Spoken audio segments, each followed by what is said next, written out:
जय हिंद साथियों। आज हम बात करेंगे आज से 2 दिन पहले जो हमारी चर्चा हुई थी नारी शक्ति वंदन अधिनियम पर, उसी के आगे मैंने उस दिन कहा था कि यह बिल लोकसभा में आज पेश किया था, लेकिन जब उस दिन वोटिंग हुई तो यह बिल लोकसभा से पास नहीं हो पाया।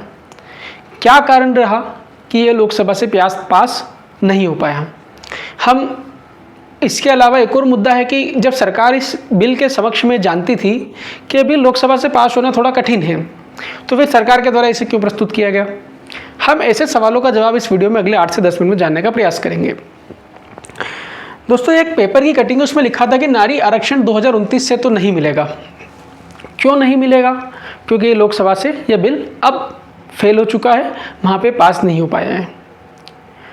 दोस्तों, मैंने उसी दिन एक बताया था कि यही बिल अभी तक 30 साल में 7 बार आ चुका है, लेकिन अभी तक महिलाओं को जो अधिकार मिलना था वो अभी तक मिल नहीं पा रहा है। पिछले 30 सालों में, मैं एक और कटिंग है यहाँ पे, पिछले 30 सालों में 96 से 2026 में 7वीं बार ऐसा हुआ है जब महिला आरक्षण मिलने से पहले अटक गया। 1996 में देवगौड़ा जी की सरकार में यह बिल लोकसभा में भंग हो चुका था। वहीं उसी प्रकार वाजपेयी जी की सरकार में यह बिल 3 बार आया है। डॉक्टर मनमोहन सिंह जी की सरकार में लोकसभा में वोटिंग नहीं, बिल लैप्स हो गया। प्रधानमंत्री मोदी जी की सरकार में 2023 में पारित, लेकिन नई जनगणना और परिसीमन की शर्तें रखी गई थी। मैंने इस वीडियो में बताया था कि सितंबर 2023 में यह बिल कानून बन चुका था, लेकिन उसमें कुछ शर्तें रखी गई थी कि जब नई जनगणना के बाद एक अगला परिसीमन होगा, उसके बाद इस बिल को लागू किया जाएगा। अभी सरकार ने क्या किया कि सरकार 2011 की जनगणना के आधार पर परिसीमन करा करके इस बिल को लागू करना चाह रही है। ऐसा इसलिए क्योंकि नई जनगणना का परिसीमन, मान लो अभी जनगणना चल रही है, इसका डाटा 2027 तक आएगा, उसका एक परिसीमन आयोग बनेगा और फिर परिसीमन आयोग अपने 1-2 साल में रिपोर्ट देगा, तो उससे क्या हो जाएगा, 2029 में जिस आरक्षण को हम लागू कर सकते हैं वो हम लागू नहीं कर पाएंगे। तो उससे यह बिल 2034 तक लागू नहीं हो पाएगा यह कानून, और महिलाओं को रिजर्वेशन मिल नहीं पाएगा। ऐसी स्थिति में प्रधानमंत्री जी ने इस बिल को फिर से 2026 में 17 अप्रैल को 2/3 बहुमत से पारित नहीं हो पाने के कारण यह बिल फिर से खत्म हो चुका है। अब यही उम्मीद है कि इसे नई जनगणना और परिसीमन के बाद में 2034 में ही लागू किया जाएगा। दोस्तों, क्या होता है 2/3 बहुमत, इस पर हम बात करेंगे। दूसरा, परिसीमन के बारे में मैंने इससे पहले वाले वीडियो में पूरा आपको बताया है कि परिसीमन क्या होता है, आप वो वाला वीडियो देख सकते हैं। दोस्तों, हम बात करते हैं क्यों यह बिल अभी प्रस्तुत किया और पास नहीं हुआ। इसे लागू करने के लिए सरकार ने 2011 की जनगणना के आधार पर महिला आरक्षण और परिसीमन को लागू करने के लिए 3 बिल लेकर के सरकार लेकर के आई थी। पहला बिल था संविधान 131वां संशोधन विधेयक 2026, दूसरा बिल था परिसीमन विधेयक 2026 और तीसरा बिल था केंद्र शासित प्रदेश कानून संशोधन विधेयक 2026। दोस्तों, इसमें दूसरा और तीसरा बिल जो हैं, ऐसे बिल हैं जो साधारण बहुमत से पास किए जा सकते हैं, लेकिन फर्स्ट वाला जो बिल है, यह बिल विशेष बहुमत से पास होना था। ऐसा इसमें क्या था दोस्तों, इस बिल में हमें आर्टिकल 81 और 82 में संशोधन करना था, 81, 82 में, और साथ में लोकसभा की सीटें 550 से बढ़ाकर 850 करनी थी। तो ऐसी स्थिति में यह बिल लोकसभा से विशेष बहुमत से पास होना था। अब सबसे पहले मैं आपको बताता हूँ साधारण बहुमत क्या होता है। दोस्तों, जो दूसरा और तीसरा बिल था, दूसरा और तीसरा बिल कौन सा था, जैसे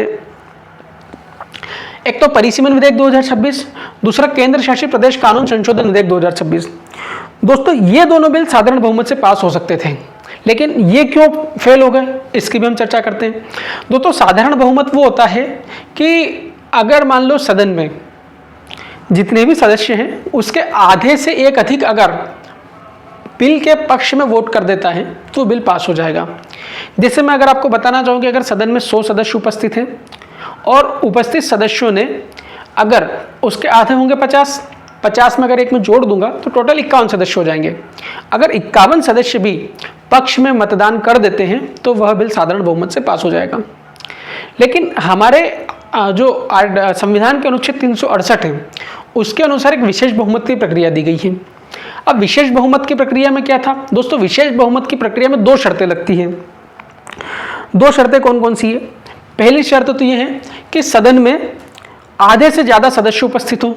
क्या हो? सदन में आधे से ज़्यादा सदस्य उपस्थित रहें। जैसे कि मैं बोल रहा अगर सदन में 500 लोग हैं, हमारे यहाँ 543 के आसपास कुछ सिटिंग मेंबर्स हैं अभी, लेकिन अगर मैं इजी वे में समझाना चाहूँ तो अगर सदन में 500 सदस्य हैं, उसमें आधे से ज़्यादा कितने होते हैं? लगभग आधा 250 और एक 251, मतलब कम से कम 251 सदस्य सदन में उपस्थित हों और 251 का 2/3, लगभग 2/3, क्योंकि 2/3 बहुमत से पास होना पड़ेगा। तो ऐसे स्थिति में विशेष बहुमत से बिल पास होता है। अब हुआ क्या था? वोटिंग के दौरान 528 सदस्य संसद मौजूद थे, मतलब 543 में से 528 मौजूद थे, मतलब एक शर्त तो पूरी हो रही थी जो आधे से ज़्यादा सदस्य वाली। अब 528 का 2/3 होता है 352। अब समस्या ये थी कि पक्ष में जो महिला आरक्षण वाला जो बिल था, इसके पक्ष में 352 वोट पड़ना कंपलसरी थे। अगर 352 वोट इसके पक्ष में होते तो ये बिल पास हो जाता। हुआ क्या? लेकिन बिल के समर्थन में 298 वोट ही पड़े, लगभग 54 वोट कम पड़ गए। विपक्ष में 230 वोट पड़े। तो ऐसी स्थिति में यह बिल लोकसभा से पास नहीं हो पाया। सरकार ने फिर क्या सोचा? सरकार ने कहा कि जब विशेष बहुमत, ये जो महिला आरक्षण वाला बिल पास नहीं हो पाया है, तो जो दूसरे अन्य जो विधेयक जो थे जो साधारण बहुमत से पास होने थे, सरकार ने कहा कि भाई साहब ये दो बिल भी हम वोटिंग के लिए नहीं रख रहे हैं, क्योंकि तीनों बिल आपस में एक दूसरे से कनेक्टेड हैं। तो जब यही बिल पास नहीं हुआ तो बाकी दो बिल के पास होने से कोई मतलब ही नहीं है। तो ऐसी स्थिति में सरकार ने वो दो बिल नहीं रखे और ये तीनों बिल इस प्रकार से लोकसभा से पास नहीं हो पाए। दोस्तों, हमने बात करी साधारण बहुमत की और विशेष बहुमत की। अब मैं बताता हूं कि सरकार, मुझे ऐसा क्यों लगता है कि सरकार को पहले से पता था कि ये बिल लोकसभा से पास नहीं हो पाएंगे। दोस्तों, 17 अप्रैल के दिन जब वोटिंग होनी थी, उससे पहले प्रधानमंत्री जी के द्वारा ये ट्वीट किया गया जिसमें लिखा था, मैं सभी सांसदों से कहूंगा आप अपने घर में माँ, बहन, बेटी, पत्नी सबका स्मरण करते हुए अपनी अंतरात्मा को सुनिए। देश की नारी शक्ति की सेवा उनके वंदन का ये बहुत बड़ा अवसर है। उन्हें नए अवसरों से वंचित नहीं करिए। यह संशोधन सर्वसम्मति से पारित होगा तो देश की नारी शक्ति और सशक्त होगी, देश का लोकतंत्र और सशक्त होगा। आइए हम मिलकर आज इतिहास रचें, भारत की नारी को देश की आधी आबादी को उसका हक दें। दोस्तों, प्रधानमंत्री जी ने यह बिल वोटिंग से पहले ही जब रखा गया, उससे पहले प्रधानमंत्री जी ने एक ट्वीट के द्वारा सभी सांसदों से अपील करी थी कि दोस्तों हम सब मिलकर आज एक इतिहास बनाते हैं और यह जो आरक्षण है 2034 में जो लागू होगा उसको आज 2029 में ही लागू कर दें, जिससे जो महिलाएं हैं, जो लगभग देश की आधी आबादी है, उनको उनका हक मिले। अब दोस्तों, ये बिल में विपक्ष का क्या रोल था? विपक्ष ने इसे क्यों पास नहीं होने दिया?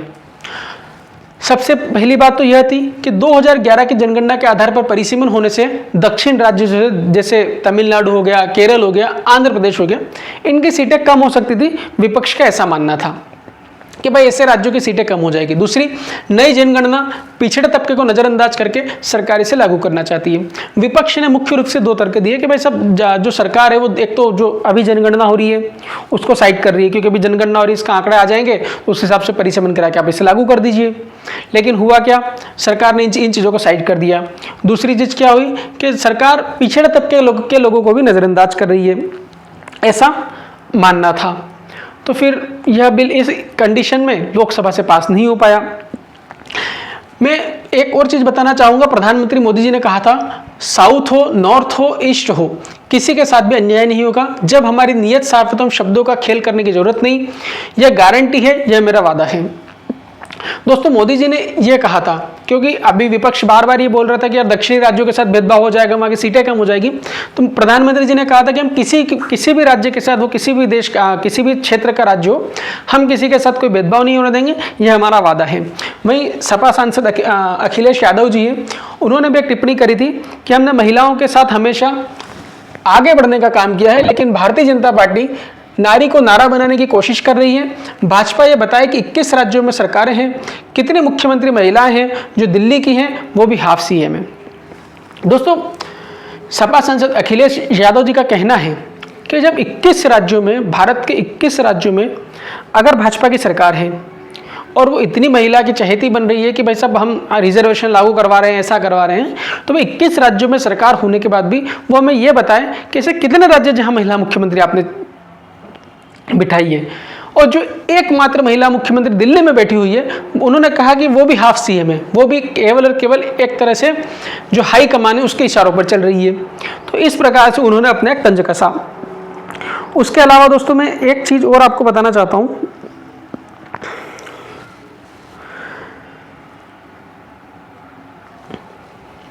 बिल गिरने पर राहुल गांधी क्या बोले?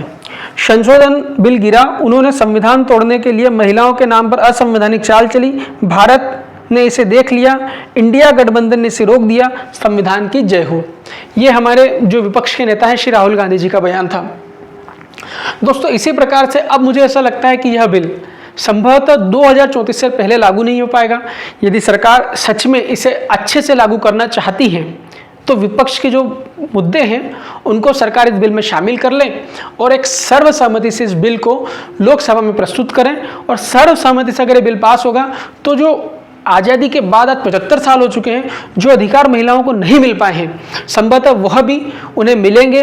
लोकसभा में उनकी मतलब जो सांसद के रूप में सदन में उनकी संख्या बढ़ेगी, महिलाओं के जो मुद्दे हैं वो शायद सदन में वो रख पाएगी, जिससे महिला सशक्तिकरण की जो हम बातें करते हैं वह भी एक मजबूत ढंग से पूर्ण होगी।